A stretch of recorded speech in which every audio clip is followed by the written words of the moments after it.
Halo teman-teman semua, saya Muhammad Fikri Irwansyah dari kelas 2019 AKSA Prodi Akuntansi Universitas Muhammadiyah Bandung akan menjelaskan mengenai materi auditing 1. Mari simak bersama-sama ya teman-teman. Yang pertama ada pengertian auditing. Auditing adalah suatu proses sistematik untuk memperoleh dan mengevaluasi bukti secara objektif mengenai pernyataan-pernyataan tentang kegiatan dan kejadian ekonomi dengan tujuan untuk menetapkan tingkat kesesuaian antara pernyataan-pernyataan dan kinerja yang telah ditetapkan serta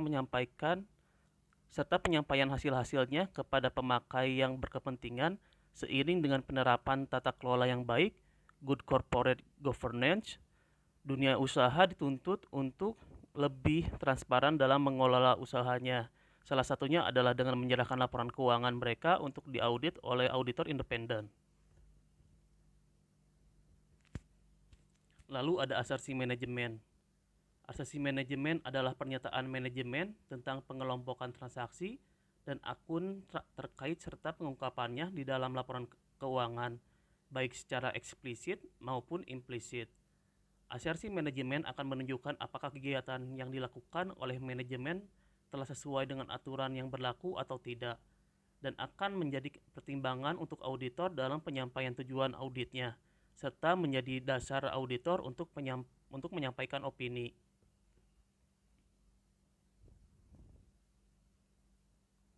Lalu ada pemeriksaan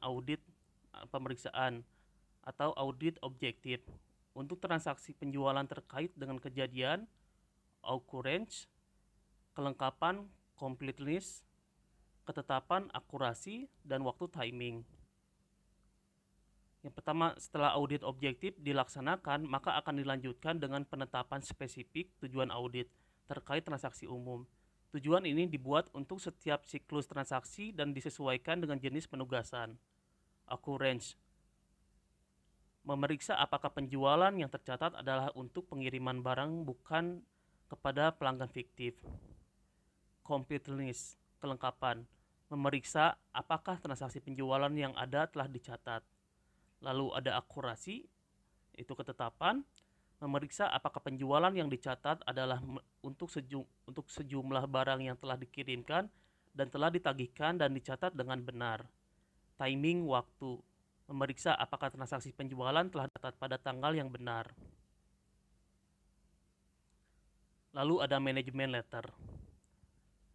Manajemen letter merupakan surat yang dibuat oleh kantor akuntan publik atau KAP yang merupakan suatu alat komunikasi antara kantor akuntan publik dengan manajemen perusahaan yang diaudit, yang isinya memberitahukan kelemahan dari pengendalian internal perusahaan, baik material maupun immaterial weakness, yang ditemukan selama pelaksanaan pemeriksaan, disertai dengan saran-saran perbaikan dari kantor akuntan publik.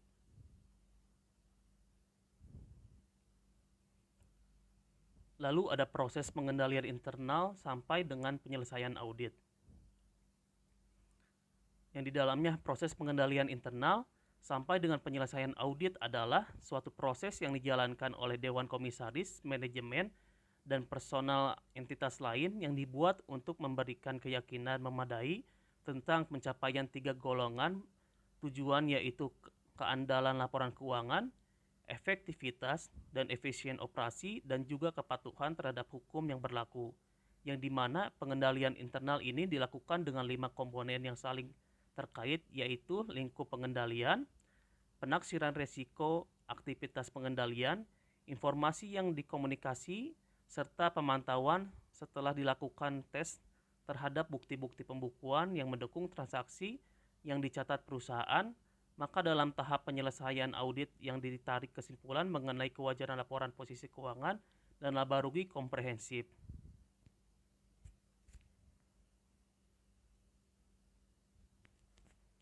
Lalu ada contoh jasa yang diberikan kantor akuntan publik, baik jasa atestasi maupun non-atestasi. Yang pertama, jasa atestasi. Ada pemeriksaan laporan keuangan, lalu audit umum atas laporan keuangan. Jasa non-atestasi, jasa perpajakan meliputi pengisian surat laporan pajak dan perencanaan pajak.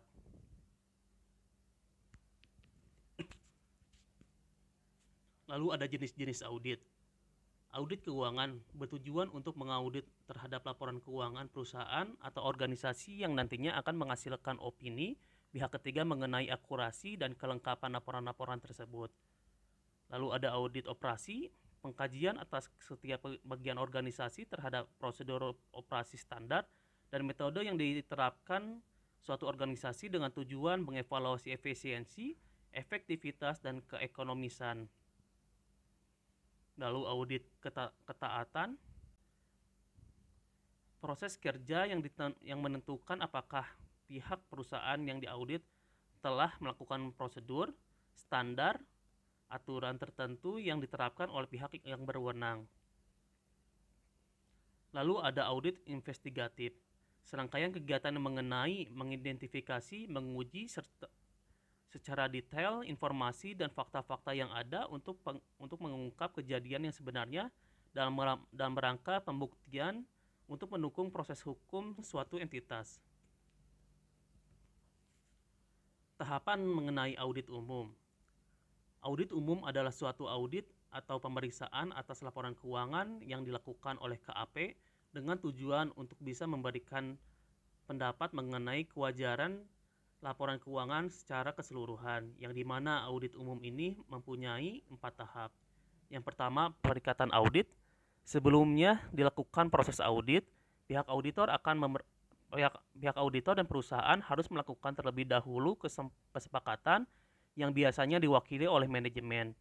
Perencanaan. Setelah membuat kesepakatan, kemudian auditor harus membuat perencanaan dengan melakukan riset untuk memahami bisnis dan industri perusahaan serta menentukan resiko audit dengan membuat suatu perencanaan yang benar dan tepat.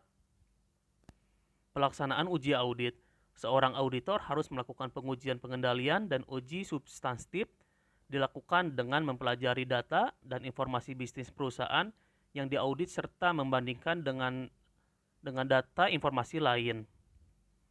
Pelaksanaan audit merupakan tahap akhir yang dilakukan oleh seorang auditor yang melakukan hasil audit, yang melaporkan hasil audit, yang di dalamnya terdapat lingkup audit, objek audit, hasil audit, serta rekomendasi yang harus diberikan jika terdapat kekurangan. Lalu ada kode etik akuntan.